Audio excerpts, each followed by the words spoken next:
മലപ്പുറം വളാഞ്ചേരി നഗരസഭയ്ക്ക് കീഴിലുള്ള പൈങ്ങണ്ണൂർ GUP സ്കൂളിൽ നിർമ്മാണത്തിലിരിക്കുന്ന മതിൽ തകർന്നു വീണു. വിദ്യാർത്ഥികൾ ക്ലാസ്സിലായതിനാൽ വൻ ദുരന്തമാണ് ഒഴിവായത്.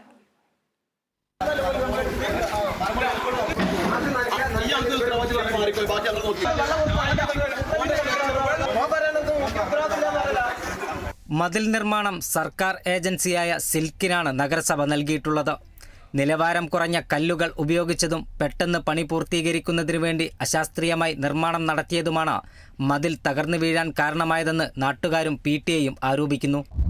എന്തോ ഒരു വലിയ ഭാഗ്യത്തിന് ആ സമയത്ത് നമ്മളെ കുട്ടികൾ പുറത്തുണ്ടായിരുന്നില്ല. അല്ലെങ്കിൽ അപകടം ഒരുപാട് ആളുകൾക്ക് കുട്ടികൾക്ക് പരിക്ക് പറ്റുമായിരുന്നു. നഗരസഭയായാലും അതിൻ്റെ സിൽക്കായി കഴിഞ്ഞാലും പിന്നെ അവരേൽപ്പിച്ച ബിനാമിക്കാരായി കഴിഞ്ഞാലും അവർ ഈ നാടിൻ്റെ പണമാണ് കൈയിട്ട് വാരി തിന്നുന്നത്. ഇതിൻ്റെ കുറ്റവാളികൾ ആരായി കഴിഞ്ഞാലും ശരി, തീർച്ചയായും ഒരു വിജിലൻസ് അന്വേഷണം അടക്കം നമ്മൾ ആവശ്യപ്പെടാൻ വേണ്ടി തീരുമാനിക്കുകയാണ്.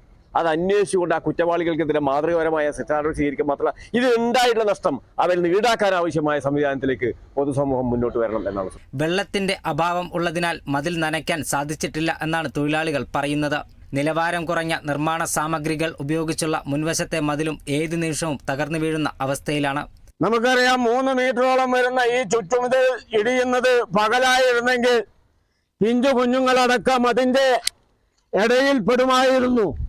ഇതാണ് സിൽക്കും വളാഞ്ചേരി മുനിസിപ്പാലിറ്റിയും കോൺട്രാക്ടറും കൂടി ഒത്ത് കളിച്ചുണ്ടാക്കിയ മതിലിൻ്റെ കല്ല്. ഇതൊന്ന് പൊതുജനങ്ങൾ കാണണം. ഈ രീതിയിലാണ് വളാഞ്ചേരി മുനിസിപ്പാലിറ്റിയും അതുപോലെ പൊതുമരാമത്ത് പണി ചെയ്യുന്ന കോൺട്രാക്ടർമാരും അത് ഏത് ഏജൻസി ആയാലും നടന്നു വരുന്നത്.